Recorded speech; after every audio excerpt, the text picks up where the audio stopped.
intimidation games was off the charts, and he was Black about Widow that. salute.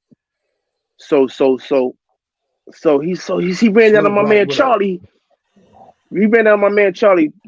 God bless the dead. Charlie got killed in D.C. So he ran down on Charlie like, "Yo, you working?"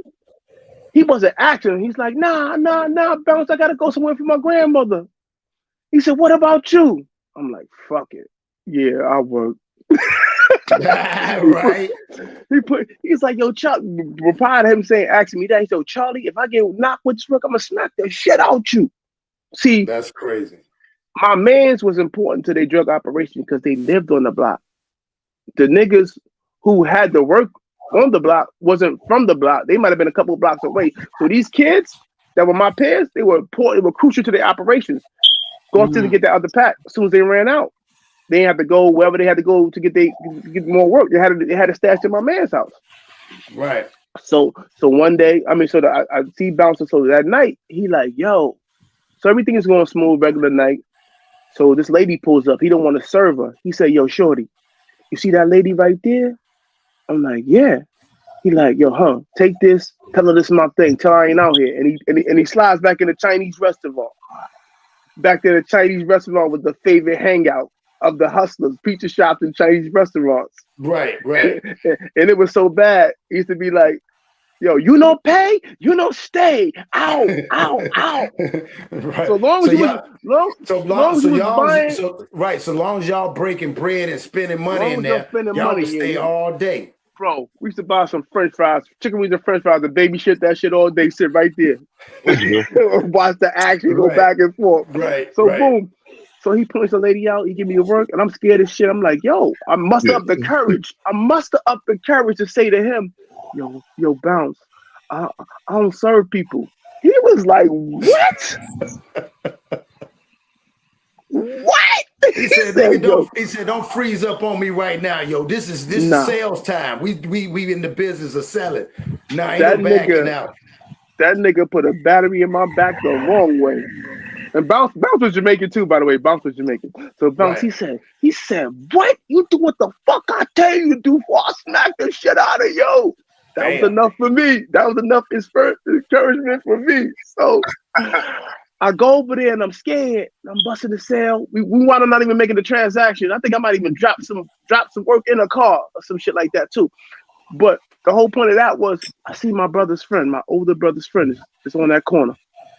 He's not hustling though. You know, he may have a brew or some shit just on the block. Because that's what the block was. It was just alive, it was electric, it was just everything. It was the place you wanted to be. If he wasn't doing nothing, even if he wasn't hustling, you just wanted to be out there. It was just people, it's our neighborhood, it's our hood. So he gave me this look like, I'm telling your brother. And I'm like, I wasn't scared of that. Because my brother, like as I said before, my brother was a half a world away in Korea and Germany. My brother would do 8 years in the military. And to me, that was like a bit. Yeah. As he was away, I was growing up. I was coming into my own. I didn't have my brothers to go home and go get to fight for me. I had to fight for me. Win, lose, or draw. I had to fight for me. That's real. That's so that kind of prepared me. Like a lot of this stuff kind of prepared me for that life I would get into for the other side of the game, which was jail. So I didn't have a problem fighting the older dude. If you wonder what, like if you wrong me or you wonder what's up, I didn't have a problem. I didn't have that problem. Shannon, Unique Mac Oil. So you talk about the bouncer from Brooklyn named Shannon? No, I don't know. No, that's not. I never knew Bouncer's real name, but Bounce was Jamaican. I just read that. Yeah. I never knew Bouncer's real name. He had wound up getting deported later on in life, but what was I about to say? And he died in Jamaica. But so yeah. So I had to fight for myself. So I always hated those kids who ran home and got their brother because I didn't have that luxury. You know what I'm saying? Right. Because everybody was gone at that time. This is you. Yo. You know, and I ain't gonna say I was the best fighter of my neighborhood. No, you know what I'm saying. But I won more than I lost. Mm-hmm. I took some L's. I tapped out one time, but they knew that I was fighting. Ain't nobody want to fight nobody who keep fighting. You know what I'm saying? That shit ain't no. I wouldn't want to fight you again if I lost. You know what I'm saying? Right. It was only one dude, and I did it to myself. We on a block, we fighting. It was on my sister, and he had hit my sister in school. But he had been telling me, "Yo, please tell me." My sister had niggas under pressure in school. Said she had niggas under pressure for real. Yo, she her nature's just so she is so aggressive. I said, if my sister was a dude, it'd be a lot of dead people in this world because she was just that aggressive. You know what I'm saying? And she beat a few dudes I didn't think I could beat. But after she beat him, I'm like, shit, I beat their ass. I beat her ass up and down this house. You know what I'm saying? So he hit my sister. I come right out to the block, see him. But he had told me, like, yo, please tell your sister, plead with me. But anyway, they got into it in school, and that was it. And then he hit my sister, and that it didn't matter what happened at that point. I had to fight. We had to fight. Yeah. But so we fighting, boom, boom, boom. But he was more of a wrestler. I was more like with my hands. You know what I'm saying? So he was stronger than me. So he had got me like in a headlock. So I had picked him up and suplexed this nigga in the middle of the street, thinking that was gonna break the headlock. No, it did not. Man, that nigga bashed my head into the. Yo, that nigga was bashing my head like driving. Yo, he took my head and drove it into the concrete. Boom, boom, boom. I had to tap out. So, but you know, he was putting them hands on you then. But like I said, there was nothing malicious. It's just things we had to do. Dude just wanted to know. Oh yeah, hold up. Oh yes, Shannon. Unique Medical Audio said, "No, Bouncer is his name." I was telling y'all that the bouncer Shannon talking about is from Brooklyn. He got deported and killed in Jamaica. Yeah. Salute, Jim. Yeah, so bouncer. So that was my first brush. So as that's happening, so I had to fight. So now DC's in full effect. Everything we got teams. It got so bad on my block. It wasn't who wasn't in Brooklyn. I mean, who wasn't in DC. Who was on the block. It was who wasn't on the block. Facts. Because we were just going out of there in droves and droves. And so for me, what happened was I had an incident. My cousins jumped me. My distant cousins jumped me, right? And we was on the block. We was all on the block. And I came back to the block, and my man, they jumped me. He split my eye. And my man was like, yo, that ain't your fucking cousins. Nigga did that to me. Gave me the burner, huh? Go do it to him. Took the joint, walked down. I saw him, but I couldn't do it because I was like, yo, that's family. He ain't no coming back from that, Shannon. That's real. Even though they did what they did to me, I had to eat that. My pride couldn't let me just hit my cousin because it's more to it than that. I hit him, is now his mother and my father at odds and shit like that. It probably, if anything, probably hurt you more knowing that's your fam. And you was drawn in between it, and people don't realize that that's where it started getting real because damn, you're deciding, man, I got to eat this because it's the game, and the game is to be played like this. But damn, this family it's because growing up, it was a different sense of family back then, man. My family was my first gang. You know what I'm saying? We was just that deep. That's right. My mother come from 9, my father come from 11. We was just deep. Like we didn't go outside. We had an issue. We going out to Brooklyn. We going here. That's what it was. My father, put hands. Like my father worked transit, but my father he was a country dude. He always came home from transit, driving them trains in New York. He drove the trains in crazy 70s, early 80s. You know what I'm saying? So he would come home every day with a fight story. Y'all hit that cocksucker, bam! Everybody was a cocksucker to him. That's crazy. You know what I'm saying? Crazy. So boom. Say cocksucker. I think he looked for conflict. I remember my father smacked me so hard, I thought he punched me. Boom! His hands were just that hard. He had them old hands, them southern hands. He had the mechanic hands. them bricklayer hands. They lay the bricks. Hey, go gadget concrete on your ass. Yeah.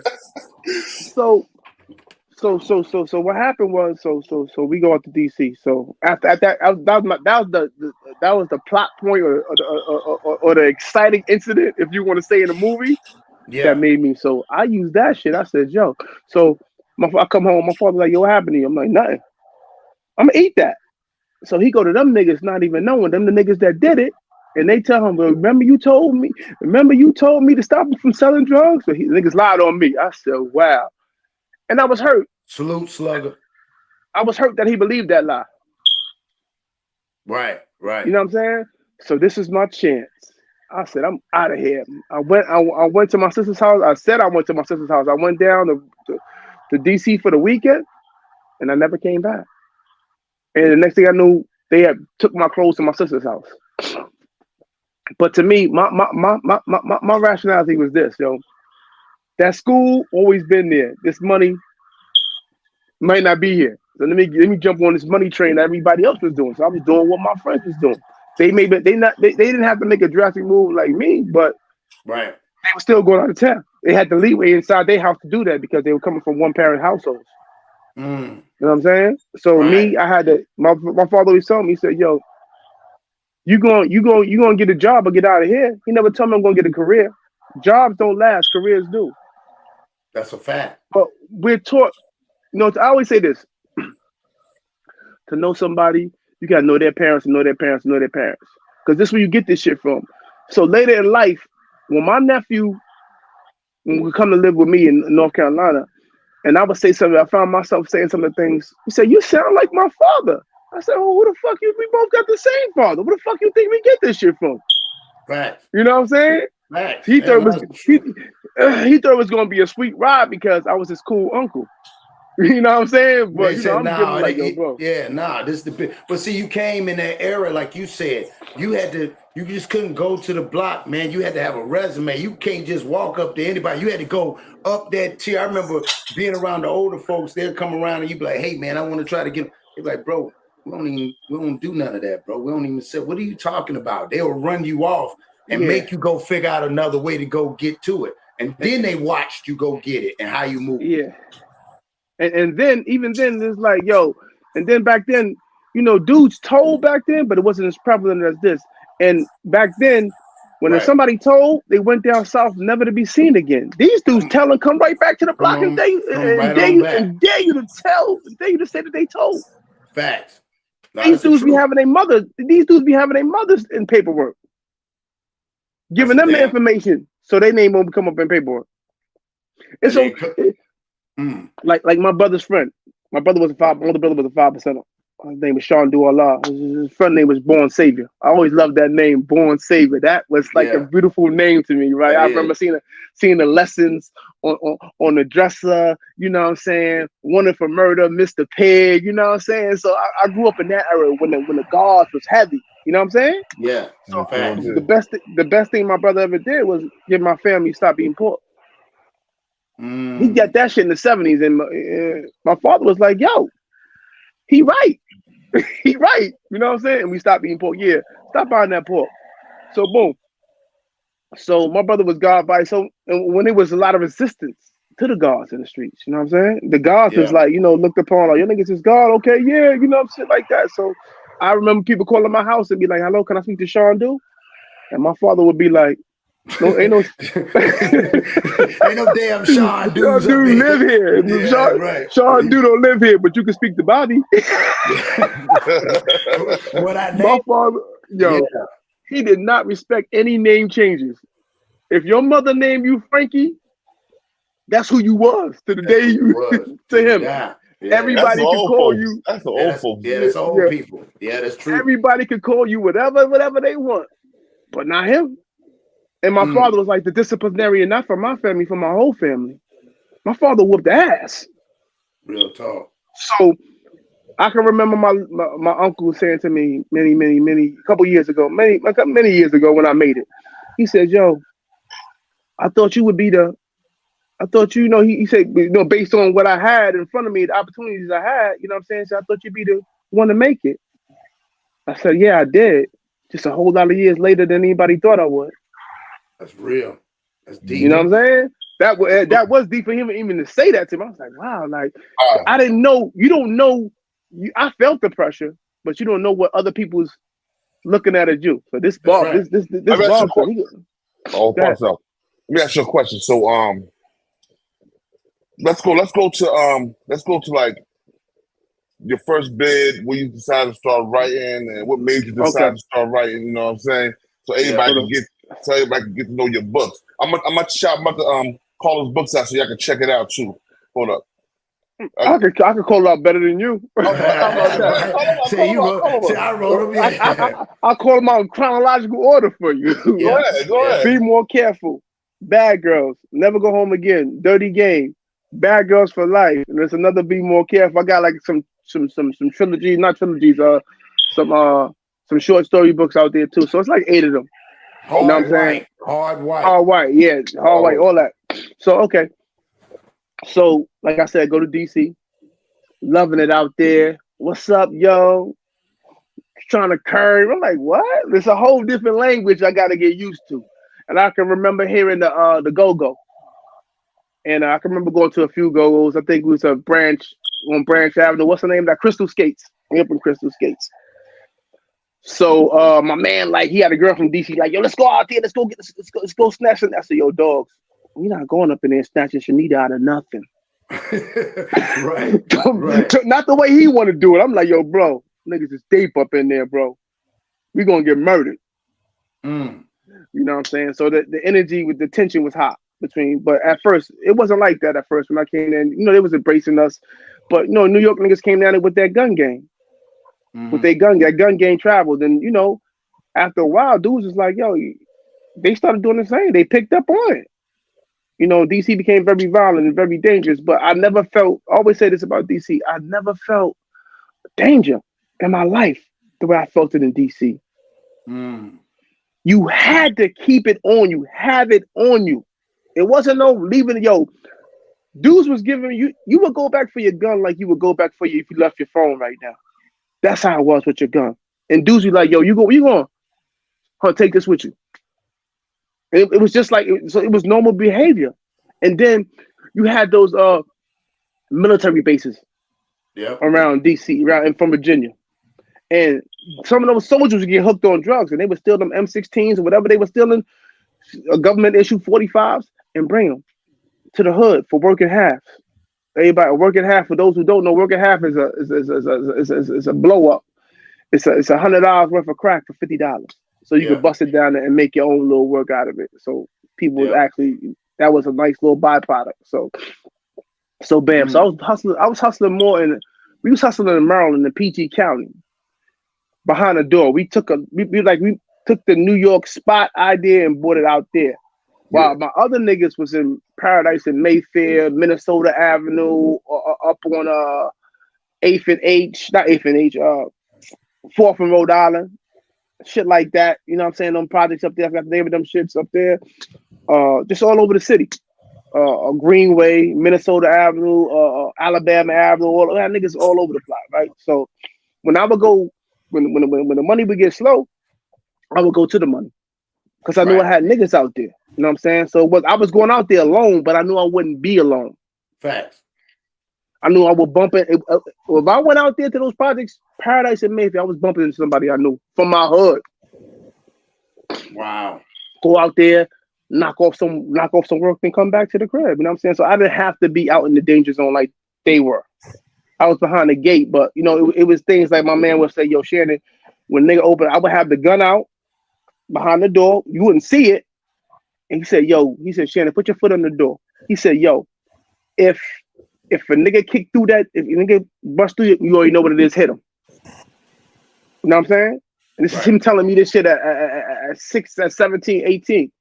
You know what I'm saying? And we became really close because he told me, he said, yo, people don't understand why me and you so close. He said, because one point in time, your life was in my hands and my life was in your hands. Because we was in that spot. All right, one second. I'm going to cut your wisdom. At 10 o'clock, this is going to be the first part of it. At 10 o'clock, we can cut off and we're going to start it again because I got to go look at the house with my wife. She's usually the president at 10 o'clock. But we want to do a 2-part. I want to make this a 2-part. So I want to do this. Okay. So let me speed it up. So now I know why you're speeding it up. So then so you know, we out there. You know, I'm just having the time of my life, doing what I want to do, buying what I want to buy, eating what I want. This shit fun to me. I still don't see the danger in it yet. I feel the danger, but I still don't. Nobody get hit yet. My man catches the case to shoot the police in Paradise. They block off. Paradise was one way in and one way out. And if they block that shit off, it's over. It's only a footbridge over the highway that you can walk out of. But once that shit happened, I was coming to Paradise that day, and I looked, I see they wouldn't let nobody enter and wouldn't let nobody leave. Okay, it was Paradise and it was Kenilworth. Sometimes I would go up in Kenilworth. I was doing a lot of shit, a lot of dangerous shit by myself, not even realizing what I was doing. You know what I'm saying? So I caught the case. So I was going to DC. I had a couple ounces, about to, just shake out, come back. And my man say, yo, go to the store for me. And he was sick. So I go to the store for him. I'm on New Hampshire Avenue at a 7-Eleven. I'm New York out of it. I got the 20 belows. I got the shirling on. I got the gold teeth. You know what I'm saying? I got my Diddy bop. You know what I'm saying? I'm a kid. Right. But I got a license. That's what dudes liked about me. I had a license. I was 16 years old. My father made sure I had a license. So boom. That's why. So I was the one that was always doing the driving and shit like that. Like when niggas wanted to get legal, I did the driving. So I gets pulled over, gets knocked, gets out on bail, 5,500 up on Marvel, get out on bail, get knocked again. In the middle of me being out on bail, my man and them get knocked for a murder up in Edgewood. That's 4th Rhode Island. They get knocked for a murder. Like police come, DC come, police.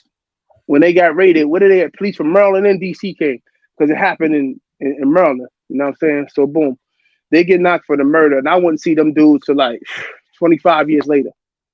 They go to the penitentiary in Baltimore and all that type of shit. I can remember being up there with my man, and like before they say up the road, you're going up the road. That means you're going upstate. You're going to House Department of Corrections.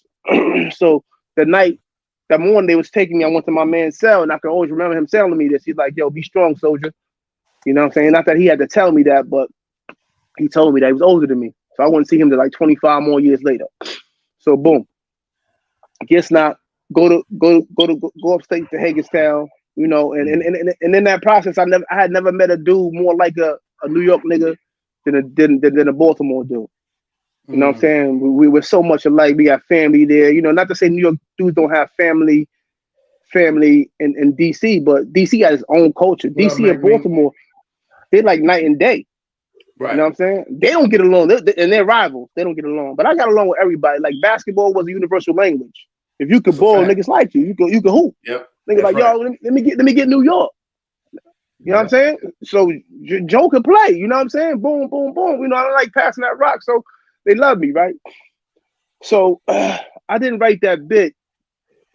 Still, I ain't gonna say like this was a magic bullet. Like I got locked up and found myself. No, it took me several times of being locked up, hitting my head against that wall, going right back out, doing very things said I wasn't gonna do no more. How much time did you do all together? I did 11 years. I get these people life on installment. I get two threes and a 5. So my first bid was 8. I did 3.5 on that. Second bid was I think 2 or 3 because I got a violation in that, and the third bid was the 5. Yeah. So 5. So I hate to cut it. What I want to say too before I want to ask you on that part. When you was sitting up in there waiting on it from the charges, waiting to see what was going on. How long did you had to wait before your trial came up, or did you just went ahead and copped out? I copped, bro. I copped. Okay. I copped. So it was my thing is this, like. I always been one to weigh my options and be reasonable. Dudes be making them lie so much they believe like, yo, they really ain't got nothing on you. Oh, yes, they do. Oh, yes, they do. They wouldn't come fuck with you if they didn't. Yeah. So me, I'm like, Shannon, I got 2 cases now. 2 cases. So I gotta consolidate these shit. So I want to get 8 years at 18 years old. And I'm to me, that sounded like forever. 8 years, like, damn, you can't. How can I even see that far when you just live in summer to summer? Damn, what I'm saying? How you see that far? Like, I remember my man, I went to DC jail to see my man. They gave him 5 years. I cried, bro. They gave him 5 years. I cried, bro. Cause I'm like, damn, like I couldn't see that far. So boom, I get the 8. You gotta man up. You gotta face some harsh realities, and and just hold yourself down. So when you're in jail, especially you from out of town, you're forced to make these allegiances and these alliances. Like, I might not like this dude from New York, but because he's from New York, we together. Because everybody clicked up. DC with DC, West Baltimore with West Baltimore, East Baltimore with East Baltimore. You gotta you gotta be with somebody. Not in the game, but if something pop off, you gotta like, yo, bro, we gotta go address this. Right. You know what I'm saying? So I can remember dudes coming to me and like, yo, New York, what's up with your man? And in my mind, I gotta address this as aggressively as I possibly can. Because I know what he's trying to do. He's trying to divide and conquer. He's trying to see where I'm at with this dude. If I say fuck that nigga, they on him. He fool, he a plate. So I know if it's him today, it's me tomorrow. We not getting to me. We about to address this shit right now. You know what I'm saying? And on that note, we gonna hold that because we got to do the part 2. Because I know my man got. We don't want to get it. You want to get the queen man. So. Yo, check this out.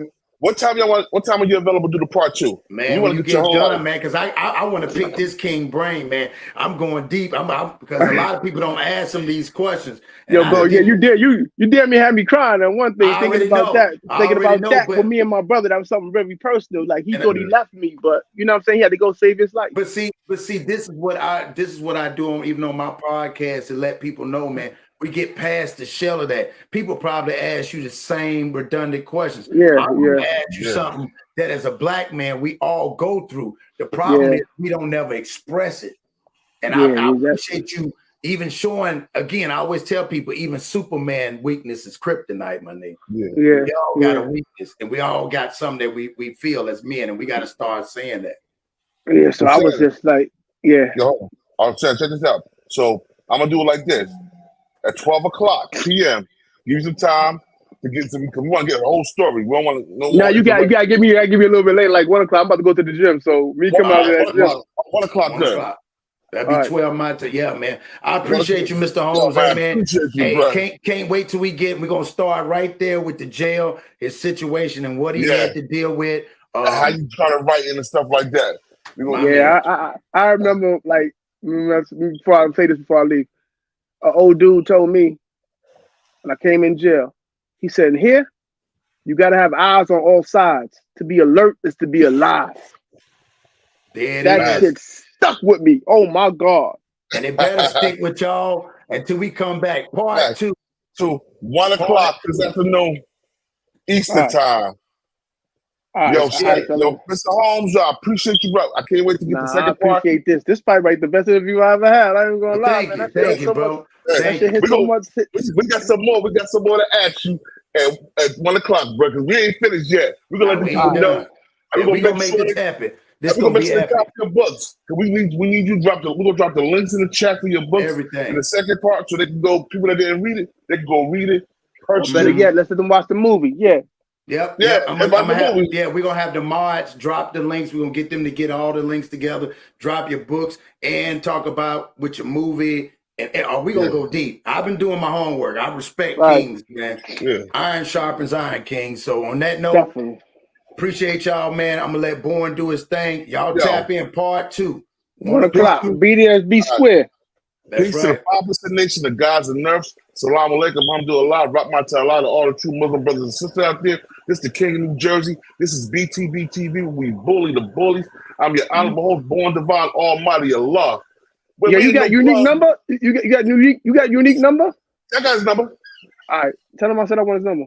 Yep. All right, I got his number. All right, I'll tell 1 o'clock. Crips, nigga. We doing our own thing. BTB TV that started his own game, like nigga, what? Let's get it. I'll let you later. 1 o'clock. 1 o'clock. Peace.